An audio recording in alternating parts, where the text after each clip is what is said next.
Linha do tempo. Participação popular no Brasil e a reação das elites. Colônia. Povo excluído, estrutura oligárquica preventiva. Participação popular, praticamente zero. O Brasil colonial foi desenhado para impedir a articulação política popular. O regime administrativo, centralizado pela coroa. Escravidão com base econômica. Capitanias hereditárias entregues à nobreza e amigos do rei. E igreja prato militar como controle social. Você não tinha uma classe urbana. Não tinha. Tinha tudo na fazenda dos escravos, basicamente. Reação das elites. Qualquer broto de participação esmagado. Revolta de Beckman, Emboabas, revolta de Vila Rica. Resultado histórico. A tradição da violência preventiva da participação popular nasce aqui. Independência. Elite separa o país, povo segue excluído. Participação popular, nenhuma. A independência é um rearranjo de elites. Dom Pedro I negocia com oligarquias para manter os privilégios. A reação das elites. Neutralização de qualquer força popular que pudesse emergir. Contenção do Equador, esmagada. Revoltas regionais com forte participação popular recebem repressão brutal. Resultado. Consolida-se a ideia de que ordem significa o povo fora do processo político. Aí vem a regência. É o primeiro momento onde o povo realmente aparece numericamente. Começa a ter revoltas populares em massa. Cabanagem, balaiada, farroupilha, sabinada. E algumas dessas, a questão farroupilha, você vê que o pessoal do Rio Grande do Sul é meio barrista em relação a isso, né? Eles têm lá a história deles. Todas esmagadas com violência extrema. A da cabanagem eliminou entre 30% e 40% da população do Pará. Um massacre. E eu tô trazendo isso pra quê? Vamos juntar com o vídeo do Eduardo Bolsonaro. Vai entrar pro sistema? Não vai. O sistema nunca vai aceitar o bolsonarismo. A gente precisa ter algum apoio institucional de setores que querem minimamente o bem desse país. E o que tá acontecendo, gente, não acontece pela primeira vez. E aconteceu, e se você parar pra ver, já um motivo pra você não desistir, esse movimento que começou em 2013 já é maior e já deu mais frutos que qualquer outra tentativa na história do país do povo chegar ao poder. De qualquer tentativa, já é maior o que aconteceu. Já é maior, e a repressão também é maior. Mas nada antes. Então a gente já conseguiu ir mais longe do que qualquer outro tipo de manifestação popular na história. Não é na história recente, não. É na história inteira do país. E estamos aí, com eleições ano que vem, com a direita aos trancos e barrancos, mas que existe, com pouca gente, mas as pessoas... Eu vou dar o exemplo do Eduardo Bolsonaro. Tá melhorando a cada dia, e eu acho que isso serve de exemplo, até inspiração, porque os outros deputados também começam a se informar mais, começam a entender mais. Se o que o Eduardo fez não funcionasse, meu amigo, acho que a maior porrada também já dada por um setor antissistema no sistema, a ponto do Barroso se demitir, né, pedir pra sair, a ponto da reação que foi vindo contra o Jair, de revolta, a ponto da anistia ser pautada, porque nem se eles queriam pautar. E tá aí, dialogando cada vez mais. Ele mesmo diz, né, sem querer ser arrogante, quem tem trânsito internacional com a direita pelo mundo é o Eduardo. E uma hora isso vai fazer diferença, como já tá fazendo. Então você tem, né, resultado histórico. A Elite Imperial concluiu que a participação popular em estabilidade não começou hoje. A gente tem que entender a história do nosso povo, encontrar nossa identidade nacional e começar realmente a se organizar no curto, médio e longo prazo. E o curto prazo, ele sempre vai sofrer modificações. O longo é o que menos vai ser modificado e o médio, vez ou outra, vai ter que mudar. Mas você tem que ter algo mais perene, no meio termo e a curto prazo. A gente não pode só viver do curto prazo. Segundo reinado, participação popular próxima a zero, voto censitário, tinha escravidão ainda, tinha os coronéis, a reação das elites, um Estado imperial robusto e centralizador, com o exército como pilar. O resultado, forma-se a elite política, tecnocrática e aristocrática, que dará origem à República Velha, através de um golpe. Na República Velha, de novo, quase não existe, não é uma participação popular, não tinha ainda as massas urbanas. Voto aberto, fraude, então o voto de cabresto, reação das elites, sistema oligárquico, café com leite, mantém tudo sob controle. Quando surgem movimentos populares, como os primeiros sindicatos, o sistema reprime. Aí Vera Vargas, começa a mudança, mas calma, que não tem nenhum santo. Getúlio incorpora o povo, aí começa a criar uma classe urbana, porque vem industrialização, aí vem uma legislação trabalhista, para melhorar a vida do povo, sindicato, um discurso nacional popular, propaganda de massas. Isso forma uma base sociológica popular leal ao Estado, não às oligarquias. Então assim, ainda tinha uma tutela. Em vez do povo baixar a cabeça pros coronéis, baixava a cabeça pro Vargas. Aí vem reação. Teve 32, teve 37, pressão militar constante, elites agrárias ressentidas, imprensa urbana hostil. O Estado incorpora o povo, mas não permite autonomia popular. Você é livre dentro do cercadinho que o Vargas lhe deu. É totalmente diferente de momentos recentes, de 2013 pra cá. A democracia, pós 64, não, por isso, pós 46.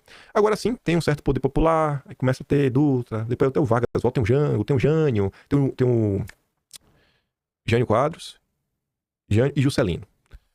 Enfim, trabalhismo forte, em casos vibrantes, eleições competitivas, nomes como Vargas II, Jango, Brizola ganham apoio, reação das elites, plano total. Empresariado, militares, imprensa como o Globo, classe média antipopulista, aquela turma ali do núcleo duro do Ips e Bate, todos articulam a ideia que a participação popular é igual a ameaça comunista. Não foi isso a real motivação. Os dossiês de janeiro estão aí, que se nunca assistiu, procure uma playlist aqui neste canal chamada Auraci 1. São os vídeos que eu mais tenho orgulho de já ter feito. Aí depois a Nova República, 85 a 2013. Eu pulei o regime militar. Constituição de 88 promete cidadania ativa, mas quem controla as instituições? Supremo, TSE, mídia, partidos tradicionais? Vocês discordam disso?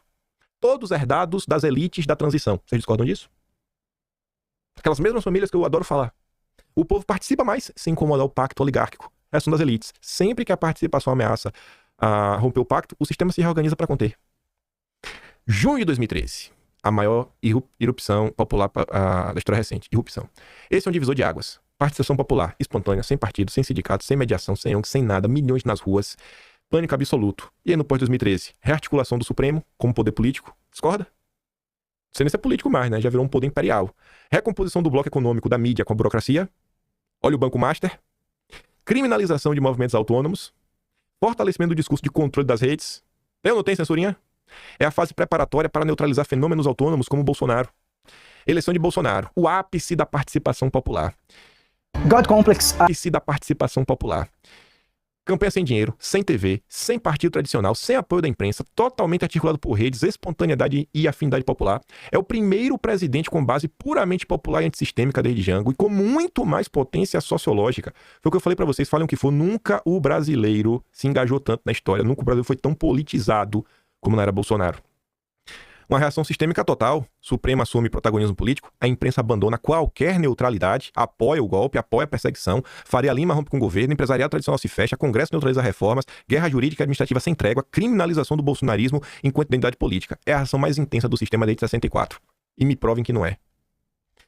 2019 e 2023, ali foi só na eleição. Participação popular, manifestações gigantescas, as maiores da história do Brasil, em prol de um governante eleito. Porque o Brasil só conhecia movimento popular para tirar o governo e para reclamar, não para apoiar. Não vem apagar a história na minha frente. Mobilização constante, redes sociais com poder paralelo. Aí vocês entendem que, até chegar na resposta que eu queria, eu conversei com o GPT, politização das camadas que nunca haviam entrado no debate. Temos que politizar o povo. O povo aprendeu o nome dos ministros do Supremo, aprendeu o nome de deputado, aprendeu o que faz o presidente da Câmara, aprendeu o que são comissões, aprendeu a diferença de projeto de lei para lei complementar, para medida provisória, para PEC, números para isso passar, o que é emenda, o que é orçamento secreto, o que é LDO, o que é geopolítica, que história é essa aí de meio ambiente como justificativa para tomar o país, que história é essa que não precisa aumentar imposto o tempo todo para o Estado aumentar a arrecadação. Bolsonaro politizou o povo, viu? E é por conta do sacrifício de Bolsonaro, sabe? Eu pausei o vídeo ali no início, eu falei, cara, eu pensei, será que não merece eu, sei lá, refazer o vídeo todo que eu já tinha pra fazer, mas eu não lembrava o que eu ia falar. Pelo sacrifício de Bolsonaro, véio, eu acho que eu tenho um dever só de continuar. Não é esquecer dele, mas lembrar dele. Eu já ia lembrar disso daqui, falei, não, vai calhar. Da mesma forma que o Satanás, né, atua, né, a gente resiste. Fala, não, véio, o mal não vai lutar sozinho. Eu me recuso a mostrar que eu tô triste. Me diz que isso aqui é mentira. Me diz que eu tô passando pano pra Bolsonaro. Me diz que aqui eu tô tudo inventando. Me diz tudo que eu falei é invenção. Que eu tô pintando um cenário pra acalmar o coração de vocês no dia de hoje. Me diz que eu sou um mentiroso. Reação das elites. Sem precedentes. Censura. Teve ou não teve? Prisões preventivas sem base. Teve ou não teve? Remoção de redes sociais. Inquéritos sem objeto definido. Decisões monocráticas com impacto político. Narrativa midiática alinhada. Retroalimentação jurídica midiática. Tabelinha. Felipe Martins é um ótimo exemplo, né? Guilherme Amado meteu na cadeia. Demonização do eleitorado popular. Fascistas. Os radicais. 23 e 25. Já era Lula. Participação popular fortemente intimidada. Bolsonarismo proibido de se expressar abertamente em várias esferas. O sistema interpretou 2013 a 2022 como um desvio e implementa a restauração integral do controle sobre o discurso, as redes, eleições, opinião política permitida. Escolhi. Ficou do jeitinho que eu queria. Você pode votar em quem você quer? Ou na opinião... E não tem opinião política permitida? Conclusão geral da linha do tempo. Sempre que o povo brasileiro tem entrado na política, regenciar massacres, 45 do golpe, 2003 a 2025, judicialização e repressão institucional.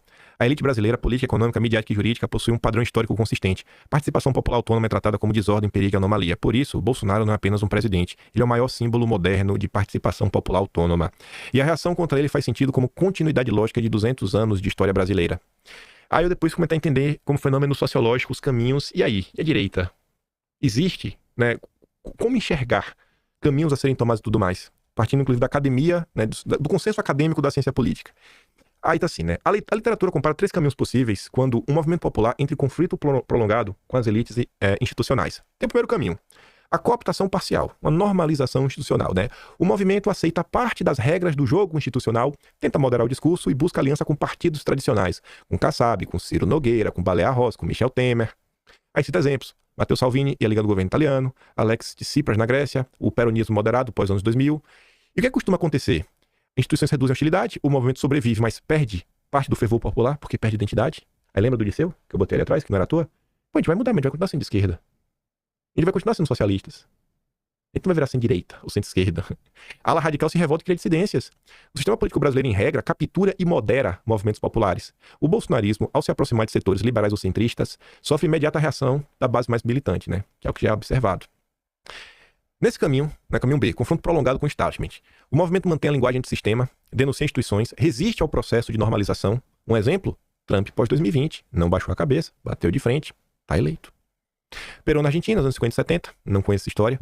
Movimento 5 estrelas na Itália na fase inicial, também não conheço a parte da história. E o que é que normalmente acontece, né? O movimento mantém sua energia social, porém, as instituições, judiciário, mídia e burocracia intensificam mecanismos de contenção. Parte do eleitorado moderado se afasta por medo de instabilidade. Risco no caso brasileiro, né? O Brasil tem um sistema judicial e midiático altamente centralizado, o que torna essa estratégia mais vulnerável à repressão institucional do que em países com freios e contrapesos. A situação do Brasil é caótica. E tem outro caminho, uma dupla estratégica. O modelo do Orbán e o piso polonês. É quando o movimento tenta um conflito cultural, mais um comportamento institucional disciplinado. Como é que funciona? Na cultura, né, nos costumes, discurso forte, polarização, mobilização moral social. Nas instituições, alianças moderadas, disciplina jurídica, respeito tático, a legalidade formal. Exemplos: Orbán na Hungria, lei de justiça na Polônia, Erdogan nos primeiros 10 anos na Turquia. O resultado típico: a conquista do Estado por dentro, reconfiguração institucional gradual, a base permanece mobilizada, enquanto os setores das elites veem o movimento como tolerável. Observação: esse modelo só funciona onde há autocontrole sobre mídia, baixa resistência das cortes supremas e sistema partidário fragmentado. Ou seja, não é o caso do Brasil.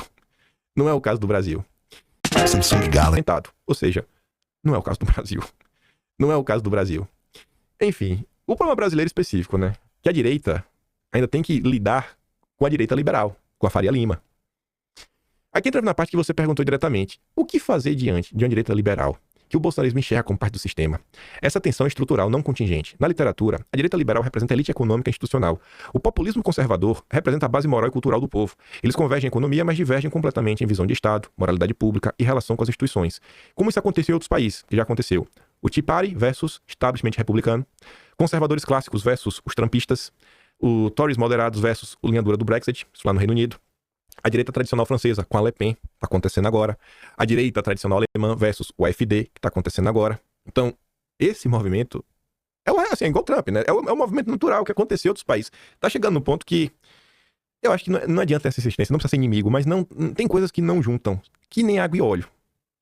A elite liberal costuma abandonar o movimento popular em momentos críticos. Por quê? Teme retaliação internacional, teme instabilidade institucional, né, o Supremo, prefere tecnocracia com previsibilidade, Tarcisão da massa, o cadeirudo, depende de instituições que o populismo desafia. No Brasil, o mesmo padrão se repete. A direita liberal converge com o bolsonarismo apenas quando lhe convém e desaparece quando o conflito envolve instituições. E quando é que convém colar com o bolsonarismo? Na hora de conseguir o teu voto. A pergunta decisiva: a união da direita é possível? Bom, ela responde assim: qualquer tipo de união só é sustentável quando existe um inimigo comum que ameace ambos. O Lula é uma ameaça para a Faria Lima? O Lula é uma ameaça para os liberais? Eles dizem que sim, né? Tenho minhas dúvidas. Existe distribuição clara de poder interno? Tem distribuição? O que é que a Faria Lima está oferecendo para o bolsonarismo? Um induto. Um induto. E ainda fiquem contentes, viu? E eles não prometem Bolsonaro solto, só que vai dar o induto. Se o Supremo negar, chore. Tem alguma divisão? Tem alguma divisão? Tem alguma repartição? Não, vocês vão poder ter o quê? O movimento popular aceita deixar eles controlarem parte da estrutura. Quando é que não é possível? Quando a direita liberal teme perder influência para a ala popular, que é o que acontece sempre. Quando elites institucionais atacam um dos lados da aliança, que é o que está acontecendo. O Bolsonaro é perseguido. Quando a base popular rejeita concessões. No caso brasileiro, as condições estruturais para a união da direita são fracas por 3 motivos. Altíssima judicialização da política faz o centro-direita temer se associar com o populismo. Mídia altamente concentrada pressiona a direita liberal se descolar do bolsonarismo. Quantos editoriais vocês viram falando que se o Tarcísio realmente é um democrata, ele tem que abandonar o bolsonarismo? Quantos editoriais, inclusive, do Estadão? Base bolsonarista totalmente identitária, ou seja, é de direita, assumidamente de direita, reage com força a qualquer concessão. Ou seja, a união da direita no Brasil é sociologicamente instável, não impossível, mas muito frágil. E para encerrar, o que movimentos semelhantes fizeram em outros lugares quando enfrentaram dilemas parecidos? Tem aqui alguns pontos, né? Primeiro, Recuar para fortalecer base social, modelo peronista, né? Construir sindicatos, igrejas, associações civis, clubes, redes de apoio comunitário, com o objetivo, né? Criar uma permanência social mesmo sem força institucional. Até hoje a direita carece disso tudo. Reconfigurar discurso para ganhar moderados, tipo Trump 2024, suavizar a imagem, rejeitar comparações com radicalismo, enfatizar temas econômicos. Esse último ponto, né, temas econômicos, a direita, ela não tem muito o que falar, ela não tem um peixe para vender. Só falar, eu vou baixar o imposto, é pouco. É pouco para o cenário atual. Tem que ter algumas soluções concretas para moradia, salários, locomoção urbana. Temos que ter um projeto de país. Trabalhar alianças pontuais com elites econômicas, modelo Orbán, acordos pragmáticos com setores específicos, agro, comércio, empresários regionais. Ninguém tá tentando, né? Aí vão cobrar o Eduardo fazer isso, sozinho, sem poder pisar no Brasil? Será que não tá faltando apoio interno dos próprios políticos de direita? Enfrentar instituições até forçar um rearranjo, né? Enfim, conflito constante, mobilização massiva, pressão cultural. Criar a segunda geração de lideranças, né? Formar quadros jovens para a renovação de discurso. Enfim, para manter a chama acesa e viva para sempre. Eu sei que o povo brasileiro, ele realmente veio depois do Estado. E o Estado se acha dono do país. Não acho que ele tem que responder ao povo nem nada. E ao mesmo tempo que é caótico, se você olha no macro, sem emoção, sem tentar buscar algum galho para se segurar, né, nesse abismo que tá caindo, gente, não é loucura. Eleição em 2010, vocês não conhecem ninguém eleito. Talvez não vale falar Bolsonaro e Feliciano, que era o nome que todo mundo conhecia. Mas tinha quantos deputados, quantos senadores, mesmo esses de centro, sem direita na minha boca. Tinha quase ninguém. Governadores, deputados estaduais, vereadores, prefeitos. Eleição em 2014 já tiveram alguns. A de 2018 realmente é o primeiro salto, é quando tudo começa. 2020, alguns vereadores começam a entrar pra máquina. Algumas pessoas entram como vereadores. Pessoas hoje que têm votações muito expressivas começaram como vereadores. Muita gente já em 2022 como deputado estadual. A direita faz a maior de todas as bancadas. E a coisa vai indo, aos trancos e barrancos. Reclamei muito do Mendonça, porque acho que tem que reclamar bastante nessa questão do Messias, mas ainda assim, é melhor. No frio dos ovos, na maior parte do tempo, ainda volta até melhor. Ficaram algumas pessoas ainda assim na máquina, nomeadas, que vão ficar ainda por um tempo. Foram ocupando uns lugarzinhos aqui e acolá. Wagner Rosário agora, assumiu um assento no T7 de São Paulo, cara bom. E tá indo, aos trancos e barrancos. Olha a quantidade de veículos independentes de comunicação, pessoas no Instagram, no TikTok. Esse trabalho cultural, ele não vai desaparecer. E o Jair segue vivo. Ainda não mataram ele. E nem adianta tentar matar, porque o Bolsonaro já virou uma ideia, né? O bolsonarismo ele realmente existe. Enquanto existir um bolsonarista, vai existir o bolsonarismo. E eu sou bolsonarista. Que Deus abençoe o Jair nesse dia de hoje aí, deixe o coração dele. Tenho certeza que